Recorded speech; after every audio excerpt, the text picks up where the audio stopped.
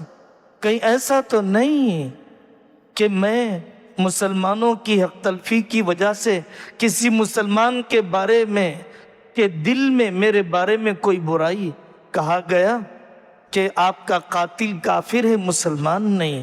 راحت کی سانس لی۔ جاؤ دیکھ آؤ مدینہ پاک میں میرے جنازے پر لوگ خوش ہیں یا غمزدہ ہیں؟ خبر دی گئی کوہرام مچا ہے، آپ سے جدائیگی کے صدمے میں اطمینان ہو گیا۔ ہم بھی تو سوچیں کل میرا جنازہ اٹھے گا، قرآن کا کون سا نسخہ کمی محسوس کرے گا؟ نماز کی کون سی جگہ کمی محسوس کرے گی؟ کتنے بیوہ یتیم کمی محسوس کریں گے؟ کتنے علماء کے دل سے دعا نکلے گی؟ یا کھانے کا ایک برتن کمی محسوس کرے گا؟ کچن کا چاول کا تھیلا کمی محسوس کرے گا؟ آوارگی اور دھاپے کی فلانی ہوٹل اور سیٹ کمی محسوس کرے گی؟ آج ہی ٹٹول کر دیکھ لیں، آج کا دن آخری ہو سکتا ہے۔ حضرت عمر رضی اللہ عنہ جتنے دن زندہ رہے، تدفین کا نظام اپنے بیٹے عبداللہ بن عمر سے کہا، جاؤ امی جان سے جا کر اجازت لو، نہ کہنا امیر المؤمنین نے کہا، کہنا عمر نے درخواست کی، اس کی خواہش ہے حضرت نبی پاک صلی اللہ علیہ وسلم کے پڑوس میں دفن کیا جاؤں، لیکن کمرہ آپ کا ہے، ملکیت آپ کی ہے، کیا مجھے اس کی اجازت ہے؟ امی جان نے فرمایا، میں نے تو اپنے لیے وہ جگہ سوچا تھا، میں ایثار کرتی ہوں اور آپ کی وہاں تدفین کی اجازت دیتی ہوں۔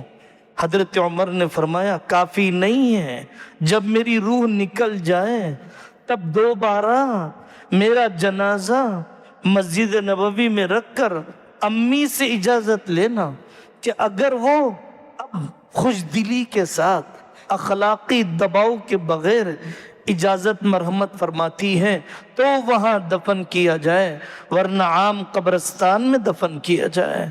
حیات الصحابہ میں ہے، جنات کے جنگل سے رونے کی آواز آئی حضرت عمر کے جنازے پر، انصاف والے دنیا سے چلے گئے۔ عمر بن عبدالعزیز تو بھیڑیے نے بکری کو کھا لیا، کہا گیا کہ منصف دنیا سے چلا گیا۔ اعمال کا اثر اتنا ہوتا ہے پوری دنیا کے نظام پر میرے بھائیوں۔ اس حال میں دیکھا ایک آدمی کا ٹخنوں کے نیچے کپڑا، فرمایا اٹھاؤ اسے، تقویٰ بھی اسی میں ہے، صفائی بھی اسی میں ہے۔ اگر ٹخنے کے نیچے کپڑا کرنا آسان چیز ہوتی، گناہ نہ ہوتا، کیا ضرورت تھی آتے نکلے پڑے ہونے کی حالت میں اس آنے والے کو ٹوکنے کی؟ کیا حضرت عمر سے بڑی سمجھ ہے ہماری؟ 20 رکعت تراویح حضرت نبی پاک صلی اللہ علیہ وسلم نے حضرت ابوبکر نے شروع کر دیا، حضرت عمر نے مستقل نظام بنایا، حضرت عمر نے کوئی بدعت جاری نہیں کی۔ میرے عزیزوں، پڑھو اپنے بڑوں کو، عظمتیں بٹھاؤ، اللہ کے نیک بندوں کے تذکرے روح میں تازگی پیدا کرتے ہیں، عمل کا شوق پیدا کرتے ہیں۔ مثال وہی ہے ہمارے لیے، یہ اخبار، یہ واٹس ایپ کی پرسنالٹیز نہیں، یہ کھیلنے والے ناچنے والے نہیں، ان عظیم جینیس عبقری لوگوں کی عظمتیں بٹھاؤ اپنے اور اپنی نسلوں کے دل میں۔ یہ ڈوریمون، یہ اسپائڈر مین بے حقیقت، خیالی، ڈرامائی لوگوں سے متاثر کیا، حقیقی فعال قسم کے لوگوں کے تذکرے بھی نہیں۔ کیسے محروم کر دیا ہم نے اپنی نسلوں کو۔ اللہ ہم سب کو توبہ کی توفیق نصیب فرمائے اور ان اللہ کے نیک بندوں کی روش پر چلنا، جمنا بلا استحقاق، ان کے ساتھ حشر کی دولت نصیب فرمائے۔ وآخر دعوانا ان الحمدللہ رب العالمین۔